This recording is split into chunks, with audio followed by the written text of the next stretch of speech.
ये मनुवादी लोग बताने का काम करेगा कि कौन सा मैदान में महिषासुर के साथ में दुर्गा ने युद्ध किया और रात्रि में कौन युद्ध करने जाती थी उसके यहाँ। लोग बोलता है कि सारे देवताओं ने मिलकर, जिसमें शंकर जी भी थे, महिषासुर को मारने के लिए सब देवताओं ने मिल करके दुर्गा का एक प्रकार से बोलिए कि आविष्कार किया। तो दुर्गा को जो देवता ने आविष्कार किया उस सभी देवताओं का दुर्गा बेटी हुई, लेकिन दुर्गा सिंदूर क्यों लगाती है?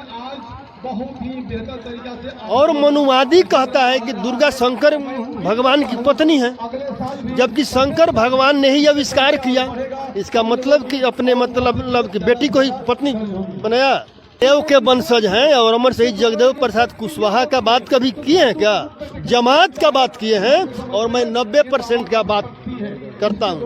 उपेंद्र कुशवाहा जो है, उपेंद्र कुशवाहा आज मनुवादी और सामंतवादी के साथ मिले हुए हैं और मिल करके पूरे बहुजन समाज को मनुवादियों के हाथों में गिरवी रखने का काम कर रहे हैं। इन ऐसे ही लोगों के लिए काशीराम जी ने कहा था कि हमारे ही लोग कुछ चमचे हो गए हैं जो वहाँ बैठकर हमारा सौदा कर रहे हैं। और जिन लोगों को जवानी में चमचागिरी करने का लत लग जाता है वो ताह जिंदगी दलाली करने का काम करते हैं, और ऐसे दलालों को भी बहुजन समाज के लोग मिटाने का काम करेगा।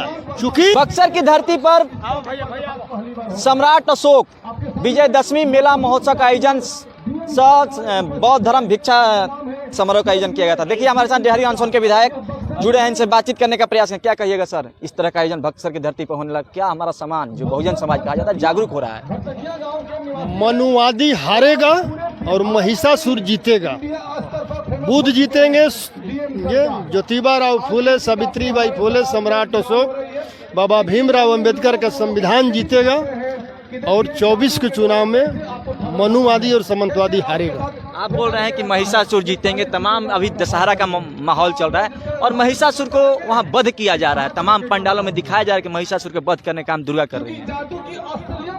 ये लोग दिखाएंगे ना, जिस प्रकार महिषासुर को दिखाया, अमर शहीद जगदेव प्रसाद का मतलब कि हत्या कर दिया है और कहा कि मतलब कि उग्रवादी है। लालू प्रसाद यादव मतलब कि पूरे बिहार में बहुजनों को आवाज दिए। देखिए ये मनुवादी विचारधारा के जो लोग हैं, ये लोग बहुजन समाज के कोई भी अगर शक्तिशाली और समाजवादी होगा उसको दुराचारी साबित करेगा, और जो मनुवादी लोग होगा वो अपने को मतलब कि संत और मतलब कि सदाचारी साबित करेगा। यही इतिहास है। लेकिन हम लोग अब क्षेत्र में आ गए हैं, उस सब जो इन लोगों का जो षड्यंत्र है वो सब पर्दाफाश करेंगे हम लोग। आप इतिहास पढ़ो ना यार। आखिर ये बताओ कि महिषासुर एक शक्तिशाली राजा था और बहुजन समाज के बीच का था और सदाचारी बहुजन समाज का रक्षक।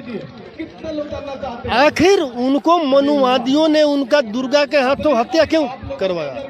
और सबसे पहली बात है कि दुर्गा कौन थी? देवी कहा जाता है हिंदू धर्म के अनुसार। दुर्गा का उत्पत्ति कैसे हुआ? दुर्गा का उत्पत्ति कैसे हुआ? या हम हिंदू धर्म ग्रंथ हम नहीं पढ़े हैं, आप बता सकते हैं। आप लोग विरोध करते हैं। नहीं तो आप पूछ रहे हैं तो बताइए ना।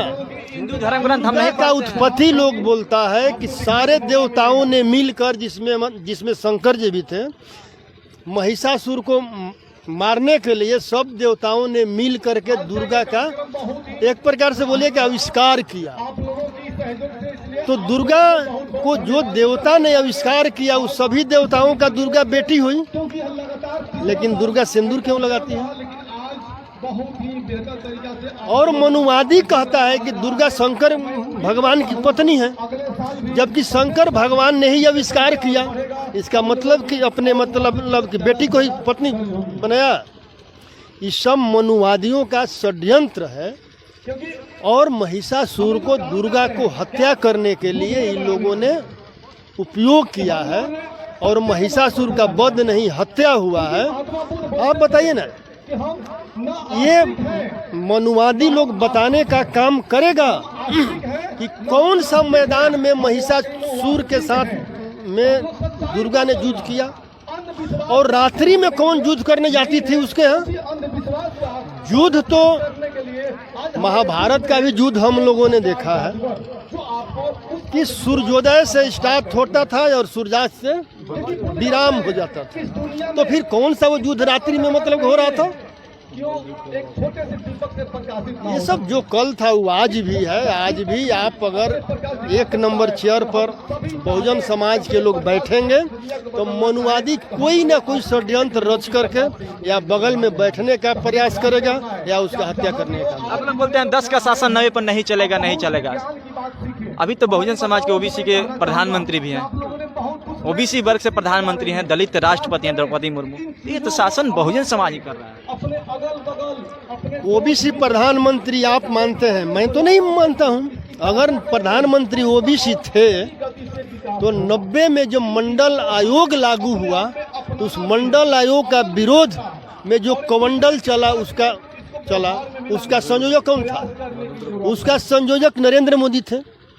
चलो उस समय का मतलब गलती का माफ़ी आज ओबीसी समाज से नरेंद्र मोदी मांगेंगे और माफ़ी मांगकर 40 का 40 मंडल आयोग का सिफारिश वो लागू करेंगे।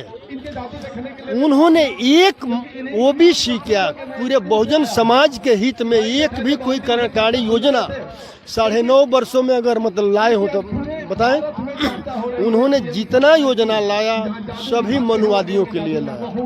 पूरे शिक्षा को चौपट और पूरी अब समाजवादी विचारधारा के लोग मोदी के मंशा को समझ गए हैं और आने वाला 24 इंडिया जीतेगा। अरे खत्मा कर देगा मोदी का। खत्मा हो जाएगा। खत्मा जातीय जनगणना को लेकर सर क्या कहिएगा। उपेंद्र कुशवाहा विरोध करें जातीय जनगणना का, बोल रहे हैं कि घपला हुआ है, जातीय जनगणना में घोटाला किया नीतीश कुमार। उपेंद्र कुशवाहा कहाँ है, किसके साथ है। अगर जातीय जनगणना पर इतना ही उनको बहुजन समाज के लोगों का चिंता है, भारत के प्रधानमंत्री से कहें देश स्तर पर करा लें जनगणना। जितना जनगणना में आता है बहुजन समाज लोगों का, जब बिहार में 10 और 90 आया है तो वहाँ भी तो वही आएगा। तो 90% वालों को 90% का हिस्सेदारी दिलवा दे। विशेष क्या है। उनका कहना है कि कुशवाहा समाज की बस संख्या को कम किया गया है। अरे हम जगदेव के वंशज हैं और अमर शहीद जगदेव प्रसाद कुशवाहा का बात कभी किए हैं क्या। जमात का बात किए हैं और मैं 90% का बात करता हूँ। उपेंद्र कुशवाहा जो है, उपेंद्र कुशवाहा आज मनुवादी और सामंतवादी के साथ मिले हुए हैं और मिल करके पूरे बहुजन समाज को मनुवादियों के हाथों में गिरवी रखने का काम कर रहे हैं। इन ऐसे ही लोगों के लिए काशीराम जी ने कहा था कि हमारे ही लोग कुछ चमचे हो गए हैं जो वहाँ बैठकर हमारा सौदा कर रहे हैं। और जिन लोगों को जवानी में चमचागिरी करने का लत लग जाता है वो ताह जिंदगी दलाली करने का काम करते हैं। और ऐसे दलालों को भी बहुजन समाज के लोग मिटाने का काम करेगा। चूँकि हमें भविक्षण नहीं चाहिए समाज में। जब जब भविक्षण समाज में पैदा होगा समाज का विनाश होगा।